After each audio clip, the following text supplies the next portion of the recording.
Bonjour à tous, on se retrouve pour une nouvelle vidéo sur la chaîne Texama. Cette fois-ci, on va parler d'un truc qui a fait pas mal de gros titres ces derniers jours et qui a pas mal été discuté. C'est tout simplement la faille, ou plutôt les failles de sécurité qui affectent pas mal de processeurs, notamment chez Intel, ça affecte les processeurs de ces 10 dernières années, donc à peu près tous les processeurs qui sont utilisés actuellement dans des PC. Et aussi, ça affecte en partie AMD et un petit peu ARM. Donc, on va parler directement de ces failles. Alors, je vais pas entrer en méga détails sur les différentes failles.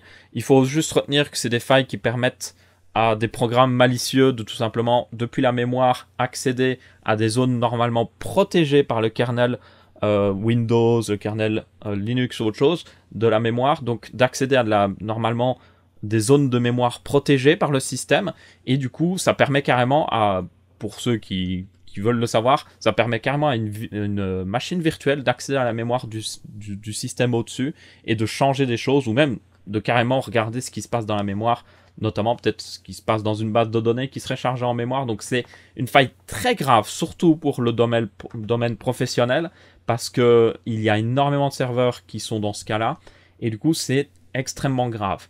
Alors, par contre, pour le consommateur, ou plutôt pour Monsieur tout le monde, est-ce que c'est si grave? C'est moins grave. On va voir directement donc les trois failles qui existent. Donc il y a d'abord Spectre 1 et Spectre 2 qui sont des variantes d'une même faille. Alors Spectre 1 affecte en partie les processeurs AMD, mais seulement sous par exemple Linux. C'est possible que ça l'affecte en partie aussi sous Windows, parce qu'ils ne partagent pas entièrement tous les détails. Selon AMD, un fixe via une mise à jour du kernel, donc Linux, peut régler le problème sans trop dégrader les performances. Donc ça, c'est évidemment selon la parole d'AMD. On ne sait pas si c'est entièrement vrai. Donc c'est plutôt une bonne nouvelle si c'est réellement le cas. Par contre, si vous êtes chez Intel, actuellement, Spectre n'est pas fixable et affecte toutes les plateformes, que ce soit Windows, Mac OS X ou même Linux. Donc, très très mauvaise faille. Et comme je vous dis, elle n'est pas fixable pour le moment. Peut-être qu'ils vont trouver une solution, mais ça risque d'être compliqué. Pourquoi? Parce que c'est tout simplement une faille au niveau du design même des processeurs. C'est-à-dire que il y a un moment où vous ne pouvez pas juste mettre une mise à jour logicielle pour fixer un problème qui est tout simplement un problème de design physique. Et c'est actuellement le cas justement avec ces processeurs Intel. Il y a une deuxième faille par contre qui est fixable, qui est Meltdown. Donc, c'est plutôt la troisième faille par rapport à l'ordre que j'ai donné jusqu'à maintenant. Du coup, Meltdown affecte seulement Intel. Ça affecte sur, encore une fois, tous les OS, donc que ce soit Windows, Mac OS X ou Linux. Par contre, c'est fixable, comme j'ai dit, mais avec un certain prix. Le prix, c'est tout simplement une dégradation des performances pour certaines applications qui utilisent beaucoup la mémoire et surtout qui utilisent beaucoup des calls vers l'OS, par exemple, que ce soit Windows, Linux ou autre chose. Donc, je pense notamment aux programmes surtout professionnels. Les programmes qui utilisent énormément la mémoire, tout ce qui est base de données, tout ça, risque d'être énormément affecté. Par contre, tout ce qui est un petit peu jeu est beaucoup moins affecté. Alors, il y a des tests qui ont été réalisés. Alors, pour le moment, il y a juste un premier fixe qui a été poussé sous Windows, que vous pouvez déjà télécharger si vous voulez tester ou autre chose. Et dans les tests qui ont déjà été conclus, donc là, j'ai regardé par exemple les tests d'une chaîne australienne, qui est très, très bonne d'ailleurs, je vous la recommande. Alors, je vous passerai le lien de la vidéo, vous pouvez aller la voir. Même si vous ne comprenez pas l'anglais, vous pouvez voir les graphiques, voir ce qui se passe. Et dans ces tests, il a pu conclure que dans la plupart des programmes, on va dire consommateurs, les programmes grands consommateurs, ça ne fait presque aucune différence. Après, c'est le premier fixe, ce n'est pas le full fixe qui est encore déployé. Donc, il y a encore des tests qui devront être faits. Je vous tiendrai informé dans les Texama Show et tout ça. Mais ce n'est pas encore sûr à 100% que ça ne va pas en partie affecter certains jeux ou autre chose. Mais pour le moment, il n'y a aucun signe à ce niveau-là. Donc, si vous êtes gamer, réjouissez-vous, ça ne vous affectera pas plus que ça. Par contre, là où ça affecte le plus, comme je vous ai dit, c'est les domaines professionnels. C'est de 5 à 30% de performance perdue, littéralement. Il y a des tests qui ont été conclus sous Linux et la plupart des tests qui avaient été conclus faisaient jusqu'à 30% de perte de performance. Je ne sais pas si vous vous rendez compte, 30%. Alors, qu'est-ce que ça veut dire?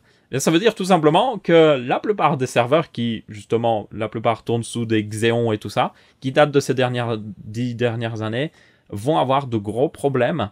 Ils vont devoir évidemment être mis à jour, donc c'est obligatoire de choper ce problème de performance, et ça risque de pas mal cassé certains trucs. Alors, je suppose qu'il y a déjà des actions en justice qui sont préparées peut-être au niveau de Intel.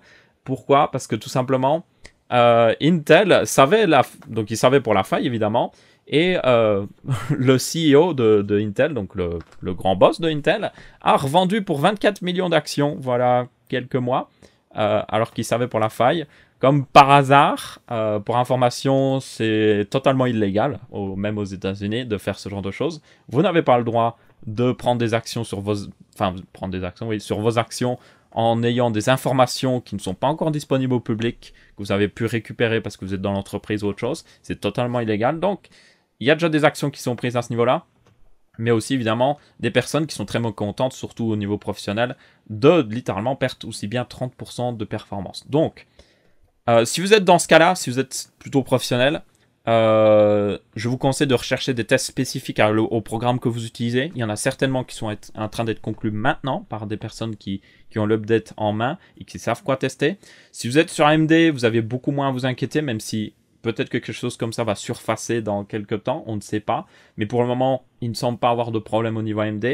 Et si vous êtes sur ARM, encore une fois, il y a un bug qui vous affecte normalement, mais ça devrait aller franchement sur ARM. Ce n'est pas le plus grave en tout cas. Donc voilà, c'est à peu près toutes les informations actuellement d'une manière concise et facile à comprendre sur Spectre et Meltdown. Ces deux bugs qui affectent énormément Intel. On verra ce que ça donnera, je vous tiendrai informé si le fixe commence à peut-être prendre dans les performances de certains jeux ou autre chose. Pour le moment, ça devra aller pour la plupart des gens, mais c'est clairement un gros coup dur pour Intel. Et surtout avec l'arrivée de beaucoup de processeurs AMD, surtout au niveau du serveur, les processeurs EPYC, je pense que ça risque de changer pas mal de choses. On verra, hein, mais je pense que ça risque d'affecter pas mal de choses. Dans tous les cas, merci à tous d'avoir regardé. N'hésitez pas à laisser votre avis, que ce soit en pouce bleu, pouce rouge ou en commentaire. On se retrouve pour une prochaine vidéo et je vous dis salut à tous.